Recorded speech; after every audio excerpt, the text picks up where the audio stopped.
এখানে তিনটা জায়গার কথা বলেছে দাজ্জাল।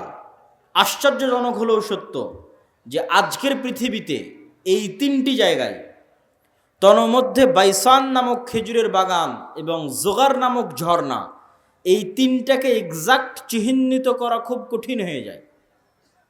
বিশেষ করে আইনে জোগারকে এক্সাক্ট চিহ্নিত করা যে এইটা আইনে জোগার, এটার বিষয়ে নিশ্চিত কেউ গবেষকরা এখন পর্যন্ত তথ্য দিতে পারেনি। কিন্তু বাইসান খেজুরের বাগান সম্পর্কে মোটামুটি ধারণা পাওয়া যায় যে এই খেজুরের বাগান হচ্ছে বাইসান খেজুরের বাগান। আর বহায়রা আত্তাবারিয়াহ এটা এত প্রসিদ্ধ, এত ব্যাপক, এত পরিচিত যে সবাই জানে। এমনকি ইসরায়েলে সারা পৃথিবী থেকে শত শত খ্রিস্টান এই বহায়রা আত্তাবারিয়া দেখার জন্য যায়। এই জন্য দেখার জন্য যায়, তারা মনে করে তাদের তাওরাত, তাদের বাইবেলে ঈসা আলাইহিস সালাতু ওয়াস সালামের যত মোজেজার কথা বলা আছে, সকল মোজেজা তিনি দেখিয়েছিলেন বহায়রা তাবারিয়ার ওপরে অথবা বহায়রা তাবারিয়ার পাশে। সেই মোজেজা যদি হয় অন্ধ ব্যক্তিকে চক্ষুস্মান করে দেওয়া, সেই মোজেজা যদি হয় টাকওয়ালা ব্যক্তির মাথায় চুল গজিয়ে দেওয়া, সেই মোজেজা যদি হয় মৃত ব্যক্তিকে জীবিত করা, এগুলোর অধিকাংশ মোজেজা তাদের বিশ্বাস অনুযায়ী ঈসা আলাইহিস সালাতু ওয়াস সালাম এই লেক, এই খালের পাশে অথবা তার উপরে তিনি করে দেখিয়েছিলেন, এই জন্য তারা দেখতে আসে। এবং এইটা চলমান বর্তমান ইসরায়েলের সীমানার অন্তর্ভুক্ত। এবং আনুমানিক গবেষণা অনুযায়ী বাইসানের খেজুরের বাগান এবং জোগারের ঝর্ণা এবং তাবারিয়ার লেক তিনটাই বর্তমান ইসরায়েলের সীমানার অন্তর্ভুক্ত, যেই জায়গাগুলোর কথা এই হাদিসে দাজ্জাল তামিম আদ-দারি রাদিয়াল্লাহু তাআলা আনহুকে জিজ্ঞেস করতেছে। তাহলে একদম যদি আমরা সামারি এবং সারমর্ম করি, তাহলে কিয়ামতের পূর্ব মুহূর্তে যা যা সংঘটিত হবে, সব বড় বড় ঘটনা এই মাটিতে, এই জমিনে সংঘটিত হবে, শামের মাটিতে সংঘটিত হবে। আল মসজিদুল আকসা, বাইতুল মুকাদ্দাস কেন্দ্রিক যে এরিয়া, যে জগৎ, যে দেশ, সেখানে সংঘটিত হবে। এবং আমি আমার অতীতের বক্তব্যগুলোতে বলেছি যে বাইতুল মুকাদ্দাসই একমাত্র কারণ পৃথিবীর, যেই কারণে পৃথিবীর 90% মানুষ যুদ্ধে জড়িয়ে যেতে পারে, যেই কারণে পৃথিবীর 90% মানুষ যুদ্ধে জড়িয়ে যেতে পারে, তার অন্যতম একটি কারণ হচ্ছে মসজিদ আকসা। কেননা পৃথিবীর তিনটা ধর্মের মানুষ এই মসজিদের দাবিদার। ইহুদিরা দাবিদার, খ্রিস্টানেরা দাবিদার, আমরা মুসলমানেরা দাবিদার।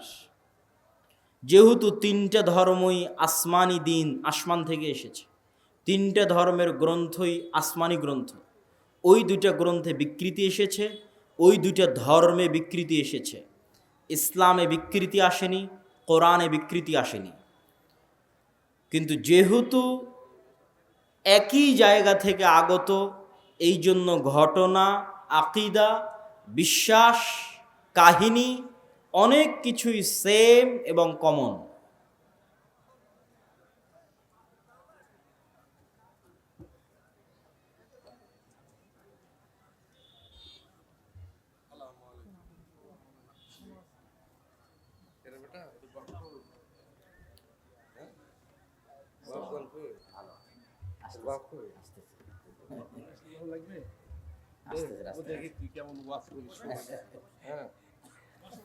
তো সম্মানিত উপস্থিতি,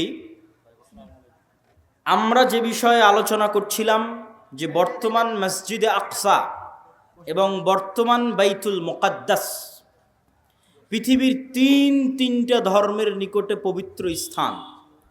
আর এই পবিত্র স্থান হওয়ার কারণ হচ্ছে এই তিনটা ধর্মই আব্রাহামিক রিলিজিয়ান, সেমেটিক রিলিজিয়ান। এই তিনটা ধর্মই মিল্লাতে ইব্রাহিমের দাবিদার, তথা ইব্রাহিম আলাইহিস সালাতু ওয়াস সালামের হিস্ট্রি, ইতিহাসের সাথে কানেক্টেড। আর সেমেটিক রিলিজিয়ান মানে নূহ আলাইহিস সালাতু ওয়াস সালামের 3 সন্তান তার সাথে নৌকায় উঠেছিলেন। একজনের নাম ইয়াফেস, একজনের নাম হাম, আর একজনের নাম সাম। ইয়াফেসের বংশধরেরা হচ্ছে সাদা চামড়া, ইউরোপ, আমেরিকা, রাশিয়া। সামের বংশধরেরা হচ্ছে সেমেটিক তথা মেটে, শ্যামা, হালকা সাদা, হালকা শ্যামা, হালকা মেটে। India, Pakistan, Bangladesh, Saudi, Kuwait, Qatar, Bahrain, এরা হচ্ছে সামের বংশধর। হাম হচ্ছে আফ্রিকান, টোটাল আফ্রিকান এরিয়া হচ্ছে নূহ আলাইহিস সালামের সন্তান হামের বংশধর। তো পৃথিবীতে আল্লাহ যত নবী পাঠিয়েছেন সকল নবী সামের বংশে পাঠিয়েছেন। সামের বংশে ইব্রাহিম আলাইহিস সালাতু ওয়াস সালাম। এই জন্য একটা মজার জিনিস, যারা অনলাইনে আমাদের দেখছেন তারা মনে রাখতে পারেন যে কালার ডিসক্রিমিনেশনের শিকার যারা হন ইউরোপ এবং আমেরিকায়, গায়ের রঙের কারণে ডিসক্রিমিনেশনের শিকার হওয়া, বৈষম্যের শিকার হওয়া, কেননা তাদের মধ্যে একটা আভিজাত্য বোধ কাজ করে যে আমি হচ্ছি সাদা চামড়ার, আর এশিয়া থেকে যারা এসেছে তারা সাদা চামড়ার নয়। আপনি দীর্ঘদিন থাকলে এই জিনিসটা ভিতর থেকে অনুভব করতে পারবেন, এই বৈষম্য। তো এইটা আপনারা মজার জিনিস জেনে রাখতে পারেন যে ইউরোপ, আমেরিকা তারা যতই সাদা চামড়ার হোক, তারা যেই নবীকে সম্মান করে, শ্রদ্ধা করে, সেই নবী সাদা চামড়ার ছিলেন না। মানে ঈসা আলাইহিস সালাতু ওয়াস সালাম, ঈসা আলাইহিস সালাতু ওয়াস সালামের গায়ের রং আর আমার নবী মুহাম্মদ সাল্লাল্লাহু আলাইহি ওয়াসাল্লামের গায়ের রং এক, মানে শ্যামা মেটে, সাদা চামড়ার সাদা নয়। তথা গোটা ইউরোপ এবং আমেরিকার মানুষ যেই নবীর অনুসারী, যেই নবীর মূর্তি তাদের গির্জায় বানিয়ে রেখেছে, যেই নবীর মা মারিয়াম আলাইহা সালাতু ওয়াস সালামের মূর্তি তাদের গির্জায় বানিয়ে রেখেছে, তারা কেউই সাদা চামড়ার ছিলেন না। এই জন্য বলেছি সেমেটিক রিলিজিয়ান। তথা আল্লাহ সুবহানাহু তাআলা সামের বংশে সকল নবী দিয়েছে, ইব্রাহিমের বংশে পরবর্তী সকল নবী পাঠিয়েছে। পৃথিবীর তিনটে ধর্ম ইব্রাহিম আলাইহিস সালাতু ওয়াস সালামের মিল্লাতের দাবিদার। এর কিছু কমন উদাহরণ আপনাকে দিই। ইব্রাহিম আলাইহিস সালাতু ওয়াস সালামকে আমরা বলি ইব্রাহিম, তারা বলে আব্রাহাম। ইব্রাহিম আলাইহিস সালাতু ওয়াস সালামের ছেলে ইসহাককে আমরা বলি ইসহাক, তারা বলে আইজ্যাক, আইজ্যাক নিউটন। যিনি আইজ্যাক তিনি ইসহাক। ইসহাক আলাইহিস সালাতু ওয়াস সালামের ছেলেকে আমরা বলি ইয়াকুব আলাইহিস সালাতু ওয়াস সালাম, তারা বলে জ্যাকব। যিনি জ্যাকব তিনি ইয়াকুব। ইয়াকুব আলাইহিস সালাতু ওয়াস সালামের ছেলে ইউসুফ আলাইহিস সালাতু ওয়াস সালামকে আমরা বলি ইউসুফ, তারা বলে জোসেফ। সেন্ট জোসেফ স্কুল মানে Hazrat Yusuf school. There is no difference, কোনো পার্থক্য নাই। যদি আপনি বলেন সেন্ট জোসেফ স্কুল, তাহলে ওরা আপনি যে ইউসুফকে জানেন তাকে উদ্দেশ্য করছে, যে হজরত ইউসুফ আলাইহিস সালাতু ওয়াস সালাম স্কুল। এভাবে আমরা যাকে বলছি দাউদ আলাইহিস সালাতু ওয়াস সালাম, তারা তাকে বলছে ডেভিড। জাস্ট নামের উচ্চারণের পার্থক্য, কিন্তু ঘটনার মধ্যে মিল আছে। আমরা বলছি নূহ, তারা বলছে নোয়াহ। ঘটনার বর্ণনা ধারা বিবরণীতে কিছুটা পার্থক্য আছে, কিন্তু মূল ঘটনাগুলো একই। তথা আদম এবং হাওয়ার যে ঘটনা কোরআনে বর্ণনা করা আছে, কাছাকাছি ঘটনা,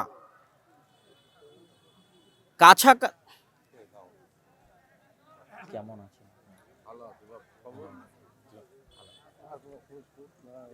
অনেকদিন দেখা সাক্ষাৎ, বাইরে গেছিলাম তো ইংল্যান্ডে, ওখান থেকে মাস্টার্স করে আসলাম। 1 বছরে একটা মাস্টার্স করে আসলাম ইংল্যান্ড থেকে। জি, ইসলামিক ব্যাংকের উপর, ইসলামিক ব্যাংকিং সিস্টেম। এই তানজিল ভাই, আব্বুকে ডেকে নিয়ে আসেন। নিয়ে আসতেছেন? হ্যাঁ বলতেছি, বক্তব্য শেষের দিকে চলে যাচ্ছে, দেখেন। হ্যাঁ হ্যাঁ বলবো ইনশাল্লাহ, আমি বুঝাবো, বক্তব্যের মধ্যে বলবো।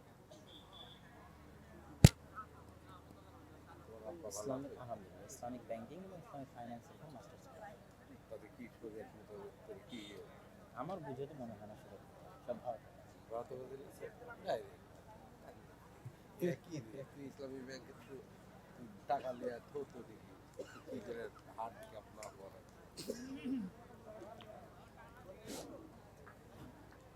সম্মানিত উপস্থিতি, তো আমরা আলোচনা করছিলাম ইহুদি, খ্রিস্টান এবং ইসলাম, এই তিনটে ধর্ম আব্রাহামিক রিলিজিয়ান। এই জন্য ঘটনার ধারা বিবরণীতে পার্থক্য হলেও মূল ঘটনা একই। তথা তাওরাত এবং ইঞ্জিলে আজও লেখা আছে যে মানুষ বানর থেকে তৈরি হয়নি, মানুষ আদম আলাইহিস সালাম থেকে তৈরি হয়েছে। আমরা বলছি আদম, তারা ওভাবেই বলতেছে। আমরা বলছি হাওয়া, তারা বলছে ইভ।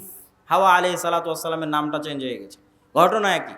আমরা যেমন আমাদের কোরআনে মহাপ্লাবনের ঘটনা আছে নূহ আলাইহিস সালাতু ওয়াস সালামের, কাছাকাছি ওই রকমই মহাপ্লাবনের ঘটনা আজও তাওরাত এবং ইঞ্জিলে আছে। ঘটনার ধারা বিবরণীতে পার্থক্য হতে পারে, কেন ওগুলো বিকৃত হয়ে গেছে। ঠিক তেমনি কুরবানির কথা, ইব্রাহিম আলাইহিস সালাম তার সন্তানকে কুরবানি করছেন, এই কথা তাওরাত জাবুর ইনজিলেও আছে। কিন্তু তারা পরিবর্তন করে দিয়েছে যে ইব্রাহিম আলাইহিস সালাম ইসহাক আলাইহিস সালামকে কুরবানি করছেন, আর কোরআন বলছে ইব্রাহিম আলাইহিস সালাম ইসমাইলকে কুরবানি করছেন। তো যাক, আমরা সরাসরি বাইতুল মুকাদ্দাসের দিকে চলে আসি এবং আমার বক্তব্যের শেষের দিকে এগিয়ে যাওয়ার চেষ্টা করব। তো ইব্রাহিম আলাইহিস সালামের দুই সন্তান ইসহাক এবং ইসমাইল, আজকের পুরো পৃথিবীর ইসরায়েল কেন্দ্রিক যে পলিটিক্স, ফিলিস্তিন কেন্দ্রিক যে পলিটিক্স, এটা যদি বুঝতে চান তাহলে আপনাকে এই জিনিসটা ক্লিয়ার কনসেপ্ট রাখতেই হবে যে আসলে কেন এই জিনিসগুলো ঘটতেছে। তো ইব্রাহিম আলাইহিস সালামের দুই সন্তান ইসহাক এবং ইসমাইল। ইসহাক আলাইহিস সালাম হচ্ছেন সারা আলাইহা সালামের সন্তান, আর ইসমাইল হচ্ছে হাজেরা আলাইহা সালামের সন্তান। ইব্রাহিম আলাইহিস সালাম সারার সন্তান ইসহাককে নিয়ে থাকতেন জেরুজালেমে। ইব্রাহিম আলাইহিস সালাম থাকতেন কোথায়? জেরুজালেমে। আল্লাহ কোরআনে বলছেন নাজ্জাইনাহু ওয়া লূতান ইলাল আরদিল্লাতী বারাকনা ফিহা লিল আলামিন। আমি ইব্রাহিমকে আশ্রয় দিয়েছি এই মাটিতে, লূতকে আশ্রয় দিয়েছি এই মাটিতে, যেই মাটিতে আমি বরকত রেখেছি সারা পৃথিবীর মানুষের জন্য, ওই মাটি জেরুজালেমের মাটি। লূত আলাইহিস সালামের শহর উল্টিয়ে দেওয়ার পরে আল্লাহ তাকে আশ্রয় দিয়েছেন জেরুজালেমে। আর ইব্রাহিম আলাইহিস সালাম তিনি যখন ইরাক থেকে হিজরত করে এসেছেন তখন আল্লাহ সুবহানাহু ওয়া তাআলা তাকে আশ্রয় দিয়েছেন জেরুজালেমে। তার বাপ আজর তাকে ইরাকের ব্যাবিলন নগরী থেকে তাড়িয়ে দিয়েছিলেন। তাহলে ইব্রাহিম আসলেন জেরুজালেমে, লূত আসলেন জেরুজালেমে। ইব্রাহিমের সন্তান ইসহাক ছিল জেরুজালেমে, ইসহাকের সন্তান ইয়াকুবও ছিল জেরুজালেমে।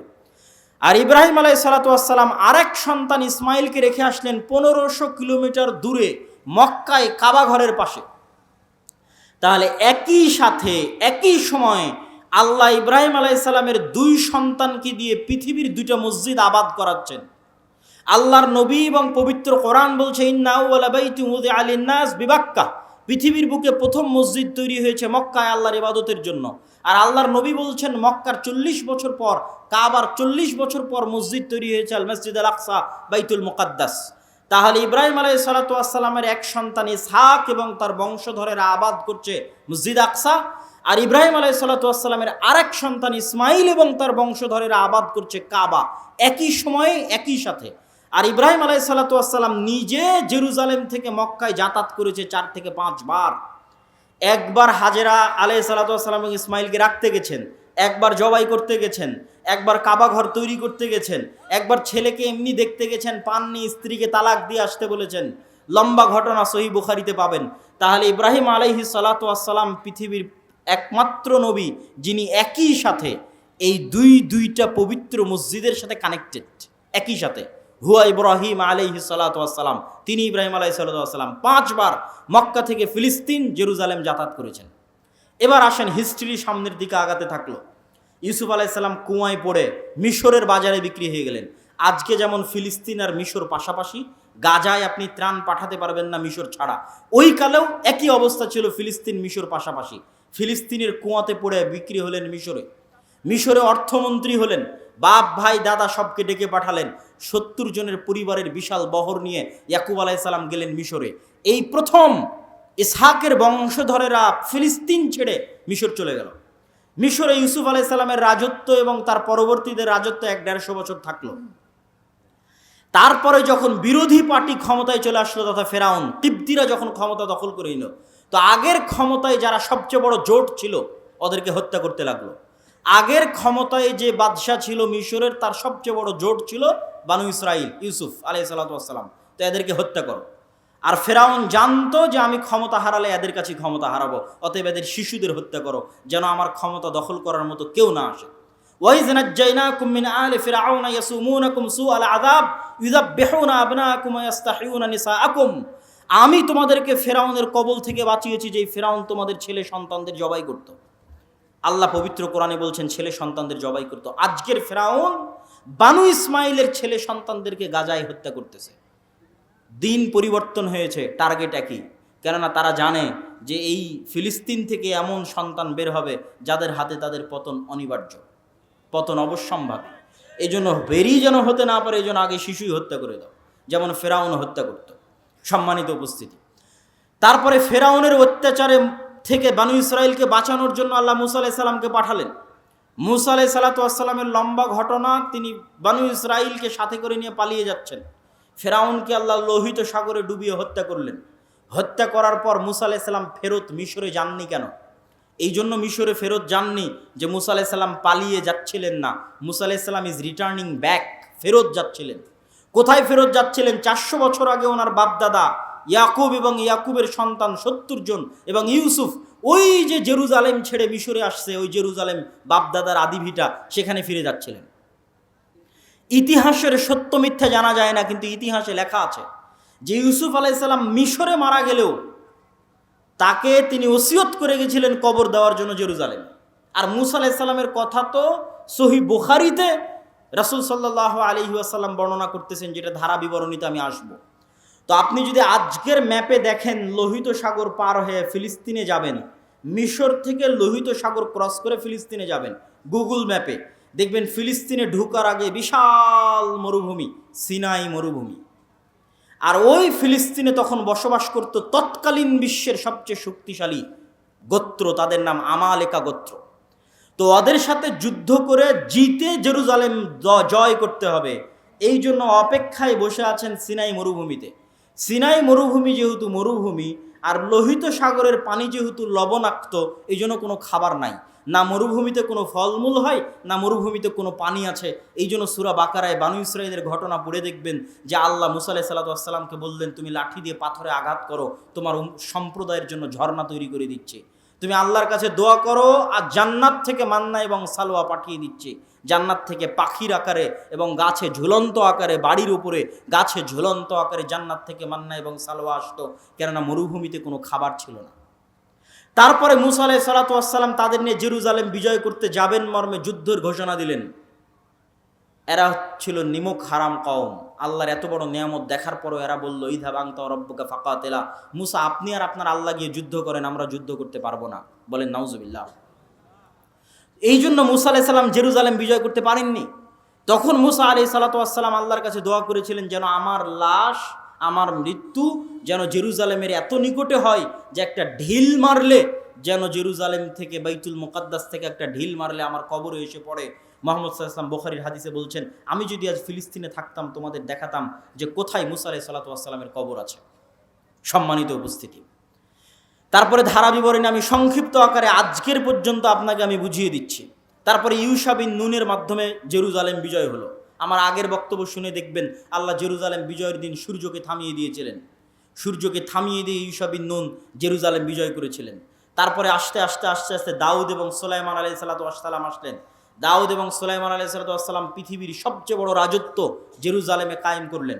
সুলাইমান আলাইহিস সালাম দ্বিতীয়বার মসজিদ আকসা নির্মাণ করালেন জিনদেরকে দিয়ে। আর পৃথিবীর অত শক্তিশালী, অত বড় রাজত্ব পৃথিবীতে আগে আর কোনোদিন হয়নি, পরেও কোনোদিন হবে না, সেটা কায়েম হলো জেরুজালেমে। তারপরে দাউদ এবং সুলাইমানের পরে আস্তে আস্তে চলে আসলেন ঈসা আলাইহিস সালাম। ঈসা আলাইহিস সালামের মা মারিয়াম কোন মসজিদের খাদেম ছিলেন? মসজিদ আকসার খাদেম ছিলেন। ঈসা আলাইহিস সালাম কোন শহরে জন্ম নিয়েছেন? এই জেরুজালেম, এই নগরীতে জন্ম নিয়েছেন। এই জন্যই তো আপনি খ্রিস্টানদের যদি বলেন তোমাদের গোটা দুনিয়া দিয়ে দিব, ইউরোপ আমেরিকা, জেরুজালেম দিব না, তাহলে হবে না। কেননা এখানে তারা যাকে নবী বলে শ্রদ্ধা করছে তার স্মৃতি এই শহরে আছে। ঈসা আলাইহিস সালামের স্মৃতি এই শহরে আছে। ঈসা আলাইহিস সালামের আম্মা মারিয়াম আলাইহিস সালামের স্মৃতি এই মসজিদে আছে। আর ইহুদিদের স্মৃতি আছে এই যে মুসা, দাউদ, সুলাইমান, তাদের লম্বা স্মৃতি বললাম। ইয়াহইয়া এবং জাকারিয়া আলাইহিস সালাম এই শহরেই ছিলেন। ঈসা আলাইহিস সালাম দিয়ে আল্লাহ বানু ইসরাইলের নবী দেওয়া বন্ধ করে দিলেন। ওই যে ইসহাক আলাইহিস সালাম থেকে শুরু হয়ে গোটা দুনিয়ার হিস্ট্রি আপনাকে 5 মিনিটে বলে দিলাম। ঈসা আলাইহিস সালামে এসে আল্লাহ বানু ইসরাইলের নবী পাঠানো স্টপ। ওই যে এবার 5000 বছর যাবত ইব্রাহিমের আর এক সন্তান, তার সন্তানেরা আবাদ করতেছে মক্কায় কাবা, 1000 বছর যাবত আবাদ করতেছে। আল্লাহ ওটাকে সেভ রেখেছিলেন। পৃথিবী আল্লাহ সুবহানাহু ওয়া তাআলা কিভাবে ফাংশন করবেন এটা তার পূর্ব পরিকল্পিত, পূর্ব প্ল্যান। সেই ফাংশন করার জন্য ইব্রাহিম আলাইহিস সালামের এই সন্তানে মাত্র একজন নবী আল্লাহ সুবহানাহু ওয়া তাআলা পাঠিয়েছেন, তিনি হচ্ছেন আমাদের নবী মুহাম্মদ সাল্লাল্লাহু আলাইহি ওয়াসাল্লাম, যিনি মক্কায় আসলেন। মক্কায় এসে তিনি নবীর দাবি করলেন এবং হেরাক্লিয়াসের দরবারে আবু সুফিয়ানকে জিজ্ঞেস করা হলো যে মুহাম্মদ সাল্লাল্লাহু আলাইহি ওয়াসাল্লামের পূর্বে কি আর কেউ নবী দাবি করেছিল? আবু সুফিয়ান বলল, না, মুহাম্মাদের পূর্বে মক্কায় আর জীবনে কোনোদিন কেউ নবী দাবি করেনি।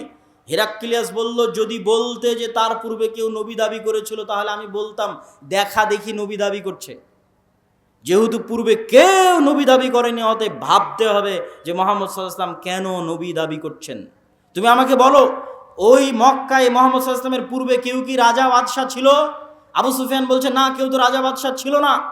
হাজার বছর যাবৎ আমরা জানি না যে এই বংশে এই অঞ্চলে কোনোদিন রাজত্ব ছিল, বরং আজীবন এরা রোমান এবং পারস্য এম্পায়ারের অধীনে তাদের জীবন কাটেছে। ওখানে কোনোদিন রাজত্ব তৈরি হয়নি, মক্কা কেন্দ্রিক কোনো রাজত্ব তৈরি হয়নি। তখন বলছে, তাহলে তো অবশ্যই ভাবতে হয়, যদি তুমি বলতে এখানে কোনোদিন রাজা ছিল তাহলে আমি বলতাম যে বাপের দেখা দেখি বাপদাদার সম্পত্তি, বাপদাদার রাজত্ব ফিরে পাওয়ার জন্য এখন নিজে নবুয়তের দাবি করছে।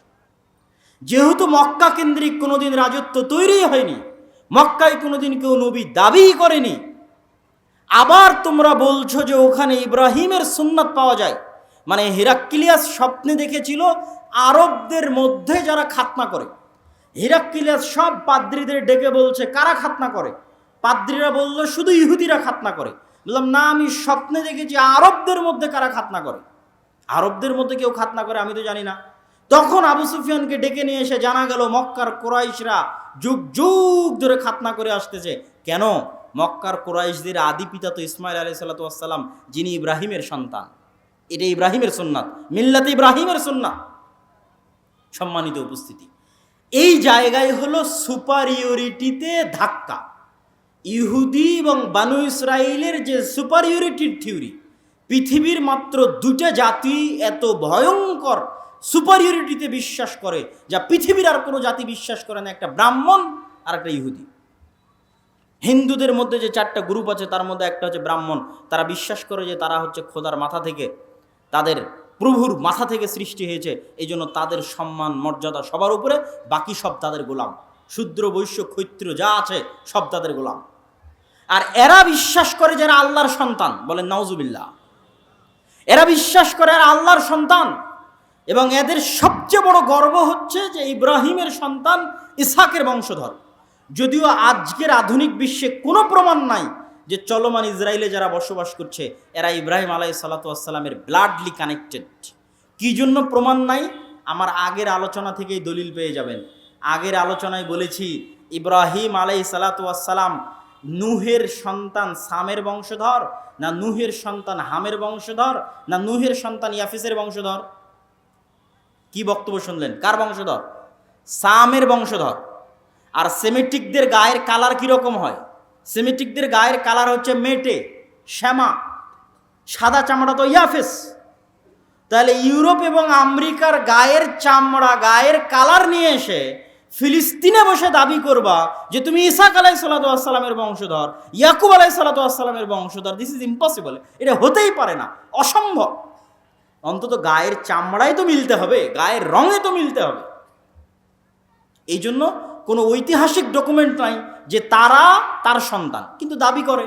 তো ওই দাবির ভিত্তিতে আমরা আলোচনা করতেছি যে তাদের যে সুপারিয়রিটি থিওরি, যে আমরা আল্লাহর সন্তান এবং আমরা ইব্রাহিম আলাইহিসসালাতু ওয়াসসালামের অমুক সন্তানের পরবর্তী বংশধর, এই জন্য আমাদের জন্য দয়া, আমাদের জন্য রহমত, আর বাকি পৃথিবীর সব গোলাম। সবকে যদি আমরা মেরে হত্যা করি তবুও কোনো পাপ হবে না। ভাই, এটা বিশ্বাস করে, আল্লাহর কসম করে বলছে, এটা বিশ্বাস করে, না হলে এত নিষ্ঠুর হওয়া মানুষের জন্য সম্ভব নয়। আপনি যখন বিশ্বাস করবেন যে এই সমস্ত মানুষকে হত্যা করলে আমার গুনাহ হবে না, তখনই আপনি এত নিষ্ঠুর হতে পারবেন। যে গত 10 দিনে আপনি 9-10,000 মানুষকে হত্যা করছেন, কিন্তু আপনার অন্তর কাঁপে না। কেন কাঁপে না? আপনি তো বিশ্বাসই করেন না যে গুনাহ হবে। ওই যে সুপারিয়রিটি থিওরি, সারা পৃথিবীর সব মানুষকে যদি হত্যা করে দেওয়া হয় তবুও তাদের দৃষ্টিতে তারা গুনাহগার হবে না, কেন? তারা হচ্ছে আল্লাহর সন্তান আর বাকি সব হচ্ছে গোলাম। এই হচ্ছে তাদের বিশ্বাস। এই সুপারিয়রিটি থিওরিতে সবচেয়ে বড় ধাক্কা দিয়েছে মুহাম্মদ সাল্লাল্লাহু আলাইহি ওয়াসাল্লাম। কেন? মুহাম্মদ সাল্লাল্লাহু আলাইহি ওয়াসাল্লামও বললেন আমি ইব্রাহিমের বংশধর। কথা কি আমার বুঝতে পারছেন? মুহাম্মদ সাল্লাল্লাহু আলাইহি ওয়াসাল্লাম ইব্রাহিমের সন্তান, ইসমাইলের বংশধর, বানু ইসমাইল। আর তারাও জানতো যে আরবে শেষ নবী আসবে। এই জন্য ঈসা আলাইহিসসালাতু ওয়াসসালামের মৃত্যুর পরে অনেক ইহুদি মদিনায় চলে গেছিল। বানু কুরাইজা, বানু কায়নুকা, বানু নাজির সবগুলো চলে গিয়েছিল মদিনায়। তারা অপেক্ষা করছিল তাদের মধ্যে শেষ নবী আসবে, আরবে আসবে, তাদের বংশে আসবে। কিন্তু যখন দেখলো না তাদের বংশে আসলো না, মুহাম্মদ সাল্লাল্লাহু আলাইহি ওয়াসাল্লাম বনী ইসমাইলের বংশে শেষ নবী দাবি করলো, তাহলে মুহাম্মদ সাল্লাল্লাহু আলাইহি ওয়াসাল্লাম দুই দিক থেকে তাদের সুপারিয়রিটিতে আঘাত করলেন। এক, তুমি রক্তে যতই দাবি করো তুমি ইব্রাহিমের বংশধর, তো আমি মুহাম্মদও দাবি করছি আমি ইব্রাহিমের বংশধর, আমি ইসমাইলের বংশধর, অতএব রক্তে আমার উপর তোমার কোনো প্রাধান্য আর থাকলো না, শেষ। আমার উপর তোমার প্রাধান্য রক্তে থাকলো না, এই জিনিসটা তারা বুঝে গেল। এবং তারা এটাও বুঝে গেল যে মুহাম্মদ সাল্লাল্লাহু আলাইহি ওয়াসাল্লামের কওমের জন্য আল্লাহর পক্ষ থেকে তাদের কিতাবে বর্ণিত যত ওয়াদা, যত রহমত, যত বরকত, সব রহমত সব বরকত এবার মুহাম্মদ সাল্লাল্লাহু আলাইহি ওয়াসাল্লাম এবং তার উম্মতের জন্য আসবে। এই জন্য তাদের পৃথিবীতে সবচেয়ে বড় শত্রু হচ্ছে ইসলাম এবং মুসলমানেরা, দুইটা কারণে। অন্যদেরকে তো ওরা বিশ্বাসই করে না যারা ইব্রাহিমের বংশধর, অন্তত তাদের কিতাবে তো ইব্রাহিমের আর এক সন্তান ইসমাইলের নাম লেখা আছে, যে ইব্রাহিমের আর এক সন্তান ইসমাইল, এবং তারা এটা বিশ্বাস করে যে আরবরা হচ্ছে ইসমাইলের বংশধর। এই জন্য এটা হলো তাদের সবচেয়ে বড় ভয়ের কারণ, যে তাদের সুপারিয়রিটি থিওরিতে আঘাত করেছে ইসলাম এবং মুসলমানেরা। সম্মানিত উপস্থিতি, আজকের এই জেরুজালেমে যে ভয়াবহ অবস্থা তৈরি হয়েছে, এই ভয়াবহ অবস্থার পিছনে কারণ কি? আগের যুগের অনেক ইতিহাস আমি অন্য বক্তব্যে আলোচনা করেছি। আজকের এই ভয়াবহ অবস্থা তৈরি হওয়ার পিছনে কারণ আমার ছোট্ট গবেষণায় ঔপনিবেশিক শাসনামল, কলোনিয়াল সিস্টেম, আরবিতে বলে ইস্তেমার। আমরা যারা আজকে এই দেশে বসবাস করছি, যারা আপনারা সামনে বসে আছেন, 1935-1937 সালের আগে আপনাদের বাপদাদারা জমির মালিকই ছিল না।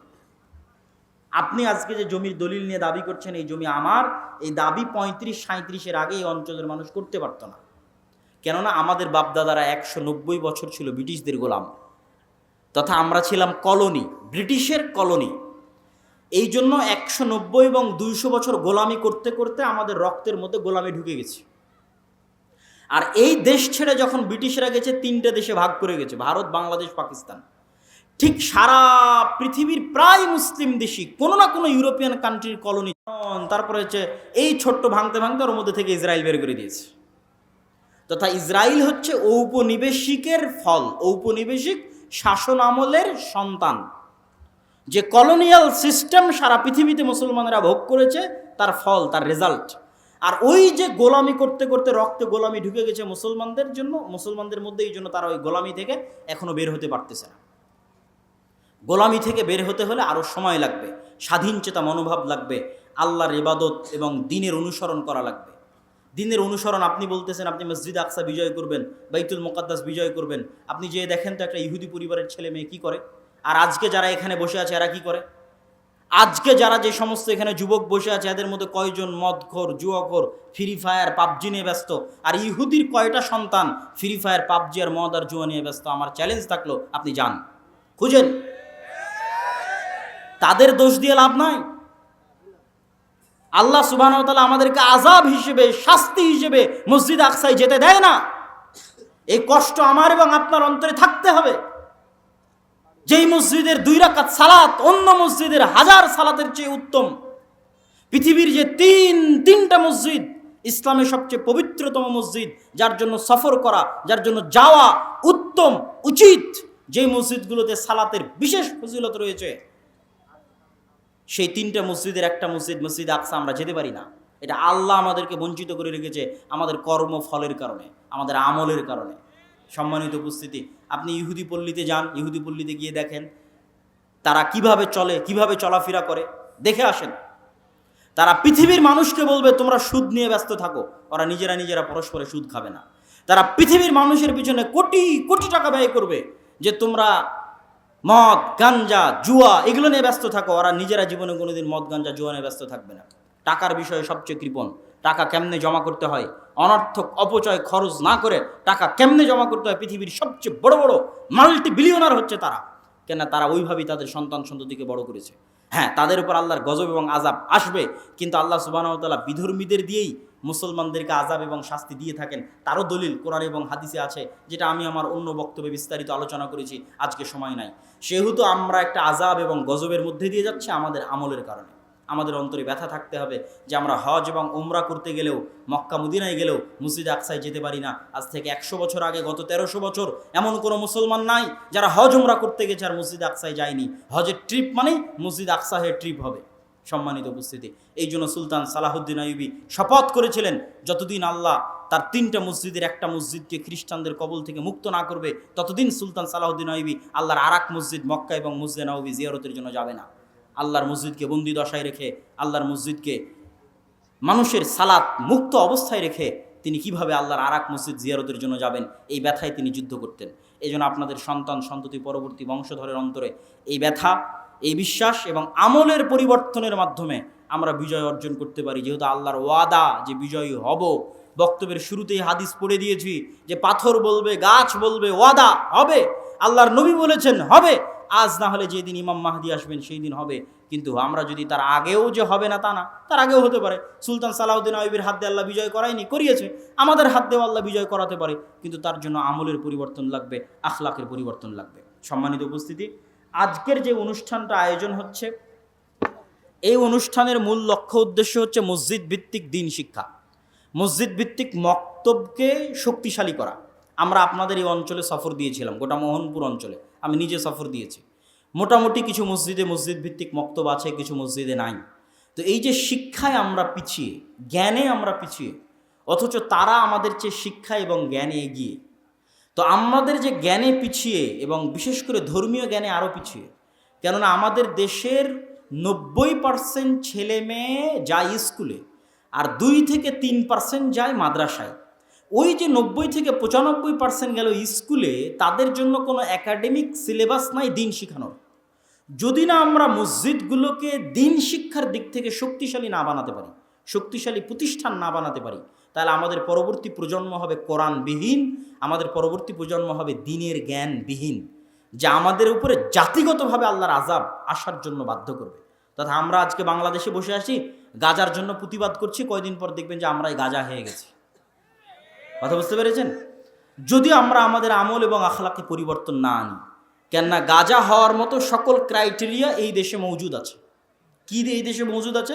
এটা পৃথিবীর একমাত্র মুসলিম দেশ যার পাশে কোনো মুসলিম দেশ নাই।